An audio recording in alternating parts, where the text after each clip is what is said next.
Praise the lord. ఈ దినము దేవుని యొక్క వాగ్దానము నీ కోసం. యోహాను సువార్త 14వ అధ్యాయము 14వ వచనం. నా నామమున మీరు నన్నేమి అడిగినను నేను చేతును. ఈరోజు ప్రభువారు ప్రేమతో పలుకుతున్న మాట, మీరు నన్ను అడగండి, నా నామమున మీరు ఏది అడుగుతారో అది మీకు నేను అనుగ్రహిస్తానని ప్రభు చెప్తున్నారు. ఇంతవరకు ఎవరెవరినో అడిగి సొమ్మసిల్లిపోయావా? ఎవరెవరినో అడిగి నువ్వు పొందుకోవాల్సింది పొందుకోలేకుండా ఆగిపోయావా? ఈ రోజున నువ్వు ప్రభు పేరట ప్రభు నామమును అడగాలి. ఎందుకు తెలుసా?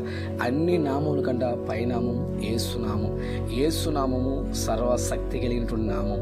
ఆయన నామం ఉచ్చరించినప్పుడు దేవుడి కార్యములు జరిగిస్తారు. ఒక సందర్భంలో అపోస్తుల గ్రంథము 3వ అధ్యాయం అంతా మనం చదువుతున్నప్పుడు పేతురు, యోహాను అనేటువంటి భక్తులు దేవుని మందిరంలో ఉదయకాల సమయం 3 గంటలకి ప్రార్థన చేయుటకు వారి మందిరము వెళుతుండగా మార్గం మధ్యలో మెట్ల మధ్యలోని ఒక వ్యక్తి పుట్టింది మొదలుకొని కుంటివాడు.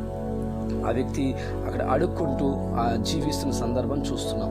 పేతురు, యోహానులో వెళ్తుండగా ఈ కుంటివాడు కూడా వారి వైపు చూస్తున్నారు. వారు అంటున్నమాట, బాబు, వెండి బంగారం మా దగ్గర లేవు, మా దగ్గర ఉన్నది నీకు ఇస్తున్నామని వారి దగ్గర ఉన్నది ఒకటి యేసునామం. ఆ కుంటివాడిని చూసి యేసునామమున లేచి నడువమంటే ఆ కుంటివాడు దిక్కున లేచాడు, గంతులు వేస్తున్నాడు, దేవుని మందిరంలో నిలవబడగలిగాడు. ఈ రోజున వెండి బంగారాలు ఒకవేళ ఆ కుంటివాడు పొందుకున్నా సరే జీవితాంతం అవుకువాడిగానే ఉండును. కానీ ఎప్పుడైతే యేసు నామము తన హృదయంలోకి వెళ్ళిపోయిందో, యేసు నామమును ఆయన కూడా విశ్వాసంతో ఏకీవించాడో ఒకసారి కుంటివాడు నడవడం ప్రారంభించాడు.